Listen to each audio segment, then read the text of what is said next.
Have you ever found yourself really trying to get your head around the true value of your customers? I mean, not just, what they bought yesterday, but their whole potential contribution over the long haul? Yeah, that long-term view is key. Right. In today's world, which is just swimming in data, understanding that potential, what we call customer lifetime value or CLV, it's absolutely crucial. It really is. Yeah. It's kind of the difference between flying blind and actually charting a course for, real data-driven growth. It's like Exactly. the ultimate North Star for any business that wants to be customer-centric. If you know your CLV, you can prioritize much more effectively. How so? Well, everything from optimizing your marketing spend to crafting retention strategies that actually work and inform so much of your strategic thinking.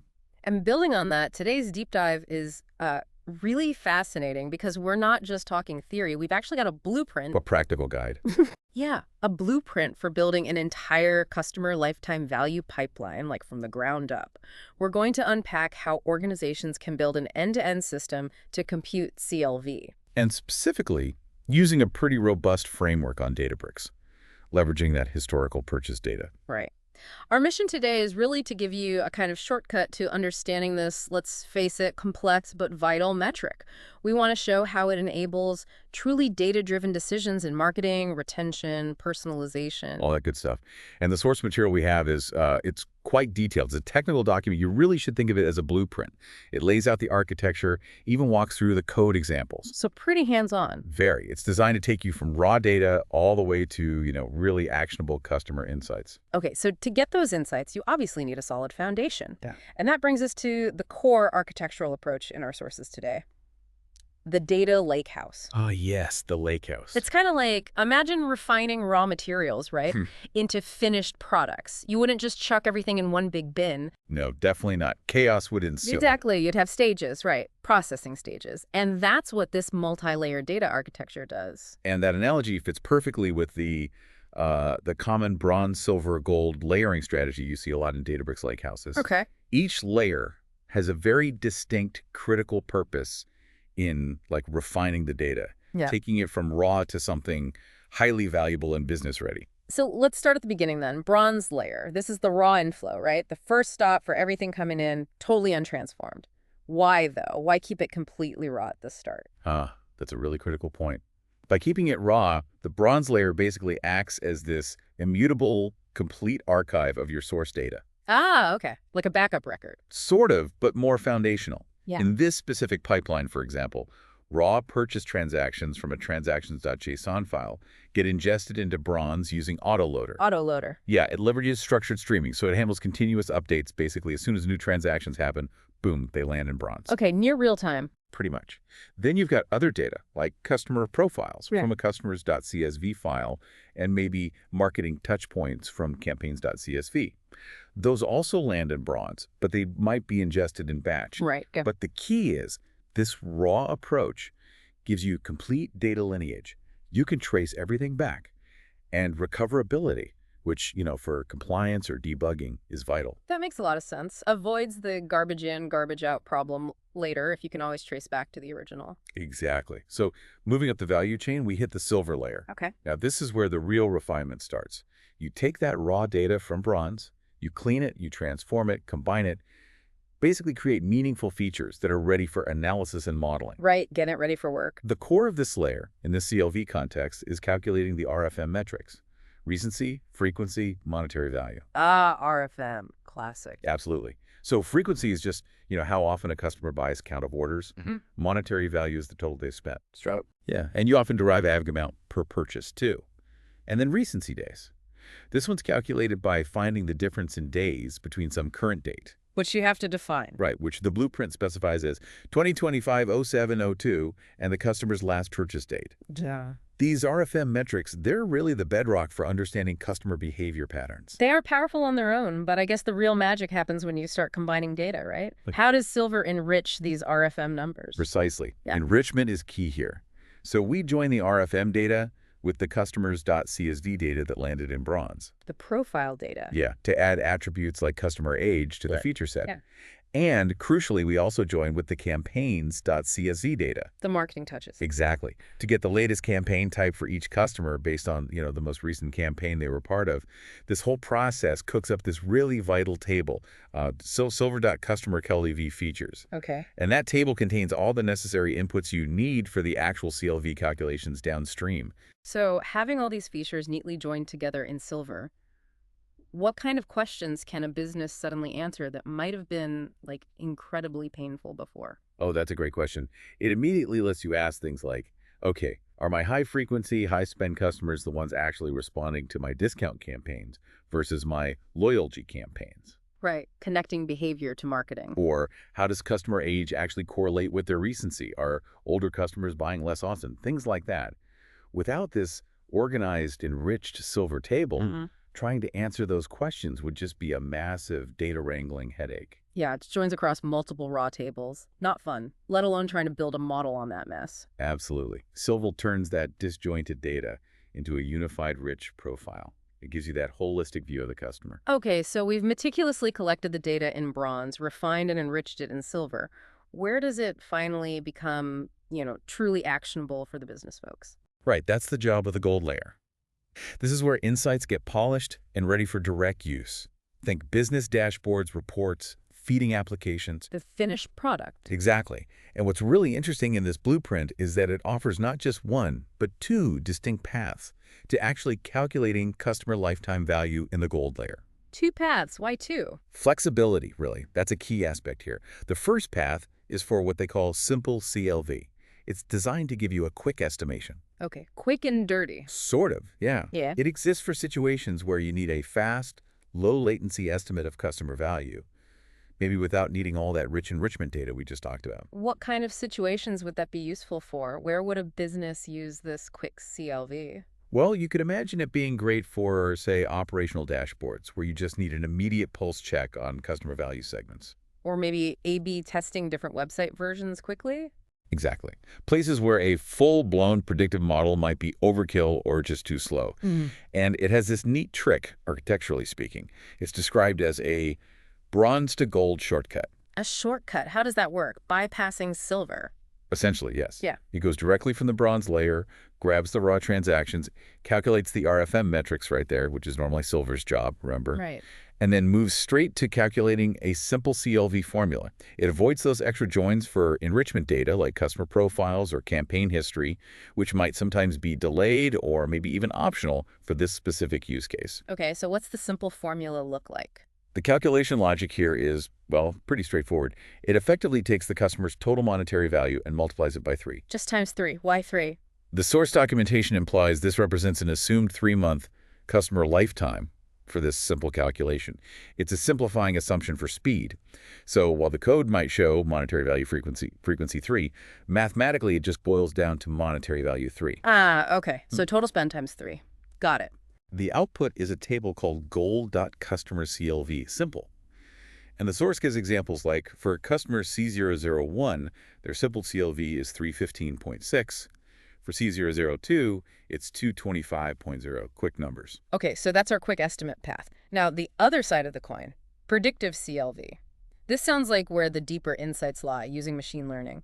Why do we need this more advanced approach if the simple one is available? Well, the simple one is based on past behavior and a fixed assumption. The predictive path is about getting more accurate, more nuanced predictions of future customer behavior and value.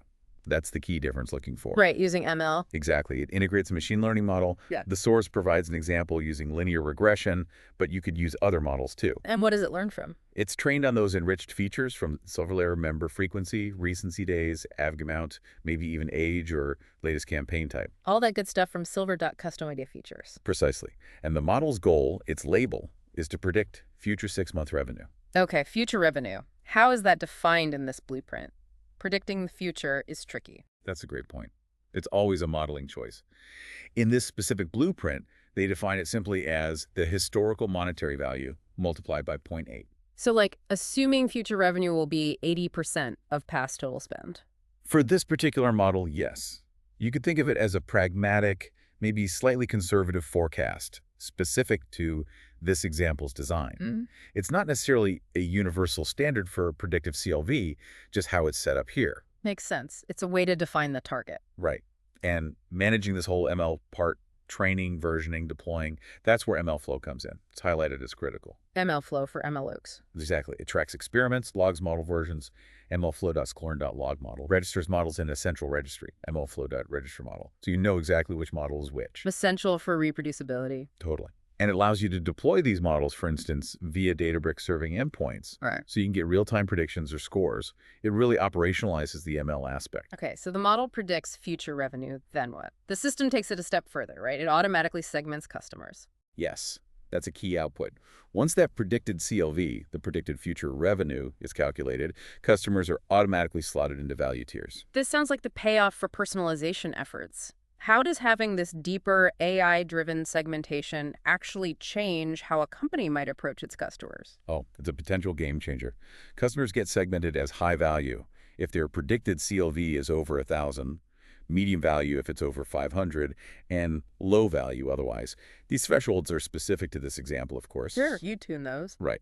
The final output table, gold.customer_CLV predictive, contains both the predicted CLV number and that assigned segment. Gotcha. So using the examples again, customer C001 had a predicted CLV of 280.000, making them medium value. Customer C002 had 140.00, putting them in low value. And knowing that means? It means you can tailor everything, send special offers or early access to high-value customers, nurture medium-value ones to grow their potential, maybe use different, more cost-effective channels for low-value customers, or try specific campaigns to increase their engagement. It stops the one-size-fits-all approach. Yeah, allows for really targeted actions. Okay, this sounds incredibly powerful, having these bronze, silver, gold layers in the two CLV paths. But with all this data flowing around, different transformations, models, how do you ensure trust and efficiency? Let's talk governance and security first. Absolutely critical. For anyone who's wrestled with, who can see what data compliance headaches, Unity Catalog is mentioned. What's like the nightmare scenario it helps prevent for data teams? Oh, plenty. Unity Catalog is really positioned as the cornerstone for governance in the lakehouse. It helps prevent things like uncontrolled data sprawl, where everyone has copies of data. The data swamp problem. Exactly. Or accidental data exposure, different teams having conflicting versions of the truth, people accessing data they shouldn't. Unity Catalog aims to provide a central place to manage all that. How specifically? Well, data access is controlled tightly using table grants, managed through groups and roles. So you define who gets access to what at a pretty granular level. Now, audit logs can be enabled, giving you full traceability who accessed what data, when, essential for security and compliance. And PII, like names, emails. Yep, it's mentioned. You can implement masking policies for sensitive, personally identifiable information directly within Unity Catalog. So the underlying data might still contain the PII, but it's masked when unauthorized users query it. That provides some serious peace of mind, especially with privacy regulations. Okay, so that's governance. What about just making the whole thing run reliably, automating this elaborate process? Right, orchestration. The entire pipeline, ingest, transform, train, score, the whole flow is orchestrated using Databricks workflows. So setting up dependencies, scheduling. Exactly. Ensuring it runs reliably, in the right order, automatically. And for the development lifecycle, making changes, deploying updates the blueprint mentions, using tools like DBX and GitHub Actions for CI/CD. Continuous integration, continuous deployment. Standard best practices. Yeah. Making the whole process manageable and repeatable. And we shouldn't forget autoloader, which we mentioned for bronze ingestion. Its role in handling that streaming data ingest from sources like, say, ADLS Gen 2 is key to keeping the pipeline fed with fresh data efficiently. So the whole system is designed to work together, automating the flow from raw source data right through to those gold tables. That's the goal. Minimal manual intervention, maximum reliability. Okay, fantastic. So we've built this incredible pipeline. We've calculated CLV using both a simple and a predictive method. We've locked down governance, automated the workflow. Now what? How do these valuable CLV numbers and segments actually get used by the business? Yeah, the crucial final step, making it visible and actionable. Reporting. Right. The insights from those gold tables, like gold.customer_predictive, are surfaced using dashboards. The source mentions tools like Power BI or Databricks equal dashboards. Makes sense. Visualizations. Exactly. Businesses can track key metrics like who are my top 10 high CLV customers this month, or what's the distribution of CLV across my segments. See if the segments are growing or shrinking. Right. And even comparing CLV against campaign ROI, return on investment. Are marketing efforts actually improving the value of the customers we target? That's where the data translates into clear, actionable intelligence. And what's the big payoff for doing all this? Beyond just nicer dashboards, why should a business invest the time and effort in setting up a sophisticated CLV pipeline like this? What's the real impact? The real impact is moving from reactive to proactive, Mm. truly customer-centric strategies. It leads to, first, accurate customer evaluation, knowing who's really valuable. Okay. That then enables targeted retention campaigns that actually work because you're focusing on the right customers with the right message. Makes sense. Less wasted effort. Absolutely. Which leads to optimized marketing spend, putting your resources where they'll generate the most long-term value. And finally, it helps with greatly improved revenue forecasting because your forecasts are based on a deeper understanding of customer potential. So it really allows businesses to, as you said earlier, stop guessing and start knowing. Precisely. Right. That's the core benefit. That's really powerful.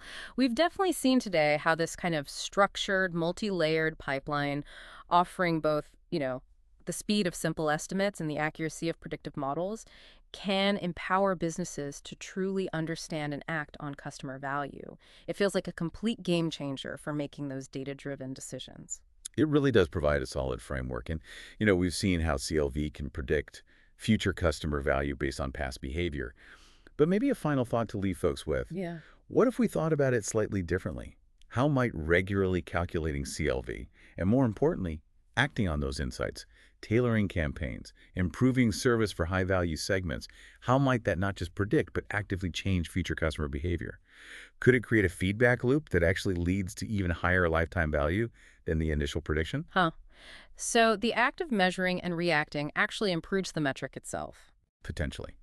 And stepping back even further, what else could you apply this kind of deep dive, layered data refinement approach to? Beyond CLV, what other complex business questions could benefit from this bronze, silver, gold thinking in your own areas of interest? That's a great question to ponder. Lots to think about there.